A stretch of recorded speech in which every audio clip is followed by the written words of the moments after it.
अस्सलामुअलैकुम वरहमतुल्लाहि वबरकातुहू। प्यारे भाइयों दोस्तों, उम्मीद है आप लोग खैर वाफियत से होंगे। अल्लाह ताला से दुआ है अल्लाह ताला आप सब लोगों को खुश रखे, अच्छा रखे। स्टॉक मार्केट से रिलेटेड इस वक्त है ना, बहुत सारे लोग परेशान हैं। अलग अलग सवालात लोगों के जहन में आते हैं और ज़्यादातर लोगों के एहसासात यूँ हैं कि भाई मार्केट के अंदर कोई पैसा वगैरह नहीं बनता है। रीज़न उसका ये है कि जब आप किसी भी चीज़ के अंदर इब्तिदाअन जाते हो और आप जिस नीयत से और आप जो जहन और जो माइंड लेकर उस चीज़ के अंदर जाते हो, मान लीजिए कि आप कोई कारोबार स्टार्ट कर रहे हो, कोई बिज़नेस स्टार्ट कर रहे हो और इब्तिदाअन आप उसका जो रिएक्शन देखते हो सामने से, उसका जो सामने से नतीजा आता है वो अगर कमज़ोर आता है तो आपका माइंड और आपका जहन ये बनता है कि ये बिज़नेस, ये कारोबार बिल्कुल फ़ेल है, मुझे इसको छोड़ देना चाहिए, यहाँ पर कोई पैसा वगैरह नहीं बनने वाला है। तो स्टॉक मार्केट के अंदर भी सूरत हाल कुछ पिछले 1.5 सालों से ऐसी ही बनी हुई है। जितने भी लोग स्टॉक मार्केट के अंदर कोविड के बाद आए थे तो उन्होंने एक अप ट्रेंड देखा 2021 से लेकर। आप देखेंगे कोरोना के बाद तो लगभग 2024 का बिल्कुल आधा ये एक अप ट्रेंड के अंदर मार्केट था। कुछ भी लिए तो पैसा बन जाता था, लेकिन उसके बिलमुकाबिल अगर आप लोग देखेंगे तो पिछला 1.5 साल का अरसा स्टॉक मार्केट का बिल्कुल बोरिंग गुजरा है। ऐसा पीरियड गुजरा है जिसने लोगों को सताया, लोगों को मार्केट से बाहर का रास्ता बताया और लोग परेशान होकर लॉसेस लेकर मार्केट से बाहर चले गए। रीज़न वाज़ेह हैं, 2024 के अंदर जो मार्केट ने हाई लगाया था उसके बाद जो मार्केट के अंदर कंटिन्यू गिरावट रही और 2025 भी मुकम्मल इसी गिरावट का शिकार रहा और 26 की इब्तिदा ऐसा लग रहा था कि थोड़ी सी अच्छी होंगी। वापस से ट्रम्प चचा आए और उन्होंने पूरा मार्केट को वापस से हिला दिए और जो बैड न्यूज़ टैरिफ वगैरह से रिलेटेड आई मार्केट के अंदर, उसके बाद वापस से गिरावट का सिलसिला स्टार्ट हुआ। तो ये पूरा के पूरा 1.5 साल मार्केट का अभी तक ऐसा गुजरा है। नए लोग जो यहाँ पर आए ना, तो उनकी मतलब जहन, उनकी सोच ऐसी बन गई कि भाई यहाँ पर सिर्फ लॉस होता है, यहाँ पर प्रॉफिट हो नहीं सकता और यहाँ तो हमेशा मार्केट के अंदर गिरावट ही हमको देखने को मिलती है। इसलिए कि मार्केट में उनको हमेशा कंटिन्यू 1.5 साल से लाल रंग ही नज़र आ रहा है। रीज़न आप लोगों को एक तो मैंने बताया, मार्केट के अंदर गिरावट है। मार्केट के अंदर गिरावट का सबसे बुनियादी और अहम रीज़न आप लोगों को पता है एफआईआई की सेलिंग है। और सेलिंग की क्या वजूहात हो सकती है, इससे पहले कई वीडियोस के अंदर मैंने इस पर बात किया, इसको डिस्कस किया, इसको आप लोगों को समझाने की कोशिश किया हूँ। बहरहाल अभी देखिए, मैं जो चीज़ आप लोगों को समझाना चाहता हूँ वो ये है कि जो लोग नए मार्केट के अंदर आ रहे हैं, चाहे आप इन्वेस्टर की रूप में आ रहे हो यानी इन्वेस्टर बनकर मार्केट के अंदर आ रहे हो या एक ट्रेडर का जहन लेकर मार्केट के अंदर आ रहे हो, चाहे दोनों में से कुछ भी हो, तो आपको कोई डरने घबराने की ज़रूरत नहीं है।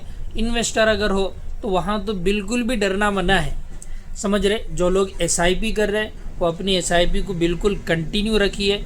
डीआईआई मार्केट के अंदर भर भर कर पैसा डाल रहे हैं। एसआईपी के जो डाटा आ रहा है तो लोग उसके अंदर भी अपने पैसे को बढ़ाते हुए नज़र आ रहे हैं। तो तुमको और हमको डरने और घबराने की कोई ज़रूरत नहीं है। यही कंपनियां आज जो हमें ख़राब लग रही है, आज से थोड़े दिन पहले उनका प्राइस किसी का 1000 था तो आज 500 पर मिल रहा है, किसी का 2800 था तो वो 1000 रुपये 800 रुपये पर मिल रहा है, किसी का 5000 था तो वो 3000 रुपये पर हमको देखने को मिल रहा है, किसी स्टॉक का प्राइस 100 रुपये पर था तो वो 40 रुपये 30 रुपये 35 रुपये 50 रुपये पर देखने को मिल रहा है। तो 50-50 60% इन कंपनियों के अंदर करेक्शन आया हुआ है। अगर आप देखेंगे ना तो बड़े बड़े इन्वेस्टर जो लंबी नीयत से पैसा लगाते हैं 2-4 साल 5 साल 10 साल के लिए, वो ऐसे मौके पर स्टॉकों के अंदर अपनी होल्डिंग को बढ़ाते हैं। जैसे एक स्टॉक है, आप लोगों को पता होगा, पटेल इंजीनियरिंग।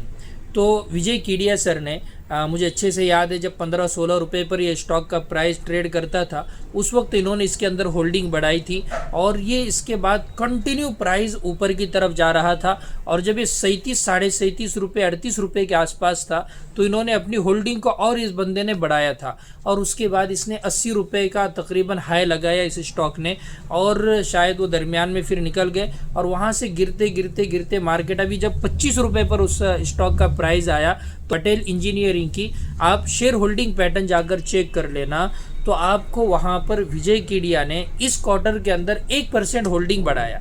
तो मैं ये आप लोगों को ये नहीं कह रहा हूँ कि जाओ और पटेल इंजीनियरिंग को आप बाय करो, इसके अंदर इन्वेस्ट करो बोलकर। मैं आपको एक मैसेज ये देना चाहता हूँ, मैं आपको समझाना ये चाहता हूँ कि जो बड़े बड़े ट्रेडर, बड़े बड़े इन्वेस्टर होते हैं ना, उनका जहन ऐसा होता है, जो अच्छी कंपनियाँ पहले एक हाई मतलब ऊपर की तरह लेवल पर थी और अब गिरते गिरते नीचे के लेवल पर आई हुई है, तो वो उसके अंदर अपना पैसा डालते हैं, उसको होल्ड रखते हैं साल भर, 2 साल, 3 साल और फिर उनका ये छोटा पैसा बड़ा पैसा बन जाता है और फिर वहाँ पर वो बेचकर बाहर निकल जाते हैं। जहाँ हमारी सोच ये होती है कि अब ये स्टॉक मार्केट तो ऐसा है कि अब ऊपर ही जाने वाला है, तो वो वहाँ पर जब सब फोमो में होते हैं, सबको अच्छा स्टॉक मार्केट लगने लगता है, सब मतलब कॉन्फिडेंस के अंदर होते हैं, तो उस जगह पर हम भी अपना पैसा डालते हैं और कुछ दिनों के बाद वहाँ से मार्केट गिरता है और जब सब डर रहे होते हैं तो ये बड़े बड़े लोग अपना पैसा उस वक्त मार्केट के अंदर डालते हैं। तो यही कुछ डिफरेंस होता है एक अच्छे इन्वेस्टर के अंदर और एक कच्चे इन्वेस्टर के अंदर। तो मैं और आप कच्चे हैं, हम सबको पक्का बनना है। तो अगर आप पक्का इन्वेस्टर बनना चाहते हो, आप अगर अच्छा इन्वेस्टर बनना चाहते हो, तो आपको डरने घबराने की कोई ज़रूरत ही नहीं है। आप अगर SIP कर रहे हो, कंटिन्यू कीजिए। ये जो वक्त है, ये जो समय है, वो बीत जाएगा, ये गिरावट भी ख़त्म हो जाएगी, ये कंटिन्यू रहने वाली नहीं है। स्टॉक मार्केट की जो चाल होती है ना, वो ऐसी है, कंटिन्यू ऊपर की तरफ प्राइस नहीं जाता है। बड़े टाइम फ्रेम के एतबार से भी बड़े बड़े करेक्शन मार्केट के अंदर आते रहते हैं 2-4 साल के अंदर, तो वैसा ही गोया कि एक करेक्शन है। तो इसमें कोई डरने घबराने की आप लोगों को ज़रूरत नहीं है। अगर आप इन्वेस्टर है तो SIP कंटिन्यू रख सकते हैं, या आपने कोई पोर्टफोलियो बनाया था और फंडामेंटली स्ट्रॉन्ग स्टॉक उस पोर्टफोलियो में आपके हैं, तो उसको भी आप कंटिन्यू पैसा उसके अंदर डालते रहिए, बशर्ते कि कोई स्टॉक उसके अंदर ख़राब ना हो। और अगर आप ट्रेडर हो तो देखिए, ट्रेडिंग के अंदर भी पैसा उस वक्त बनता है जब मार्केट आपके फेवर में हो, या कम से कम सेक्टर आपके फेवर में हो। अगर मार्केट और सेक्टर पूरा आपके अपोज में हो, पूरा आपके ख़िलाफ़ में हो, तो वहाँ पर अक्सर व बेशतर फिर पैसा नहीं बनता है। वहाँ पर हमारे स्टॉप लॉस हिट होते हैं, हम ट्रेडिंग की नीयत से लेते हैं, सही जगह पर SL नहीं लगाते, वापस से बड़ी गिरावट वहाँ पर होती है और फिर ट्रेडर से हम इन्वेस्टर बन जाते हैं। तो ये सारी चीज़ें मार्केट के अंदर होती रहती है। कुल मिलाकर मैं आपको ये बात बताना चाहता हूँ, अगर आप ट्रेडर भी हो ना, तो मार्केट को या कम से कम सेक्टर को फेवर में लेकर ट्रेडिंग करना सीखो। ये बहुत अहम और ज़रूरी बात है। जब सेक्टर और मार्केट आपके फेवर में होगा ना, तो उसके साथ में स्टॉक आप जो भी लेंगे ना, वो स्टॉक भी चलेंगे, आपके स्टॉप लॉस हिट नहीं होंगे। और स्टॉप लॉस लेने के अंदर ना आप डरो मत, जहाँ पर आपका SL हिट हो रहा है वहाँ पर SL लेकर आप बाहर निकलने की आदत अपनी डाल दो, वरना आपका यही 2%, 3% का स्टॉप लॉस फिर 25%, 30%, 50% के अंदर बदल जाता है और छोटा लॉस लेने की जगह पर फिर हम बड़े बड़े लॉसेस बुक करते हैं, जो हमारे कैपिटल को ख़त्म कर देता है। तो अगर आप ट्रेडर भी हो और इस साल 1.5 साल के अंदर आपका कोई अगर अच्छा पैसा नहीं भी बना, तो आप डरो मत, टिके रहो। शर्त यह है कि आप लॉस मत करो, आप आपकी कैपिटल को ख़त्म मत करो, आप अपने कैपिटल को बचाओ, इत्मीनान से ट्रेडिंग करो, शांत माइंड के साथ रहो। इंशाल्लाह धीरे धीरे ये सारी चीज़ें हल होगी, दुरुस्त होगी, मार्केट भी चलने लगेगा, तो फिर इंशाल्लाह खुद ब खुद पैसा भी बनेगा। मुझे उम्मीद है इंशाल्लाह ये वीडियो से आपको कुछ बातें समझ में आई होगी और इससे आपको कुछ ना कुछ ज़रूर फ़ायदा होगा। दुआओं की गुजारिश। अस्सलामु अलैकुम वरहमतुल्लाहि वबरकातुहू।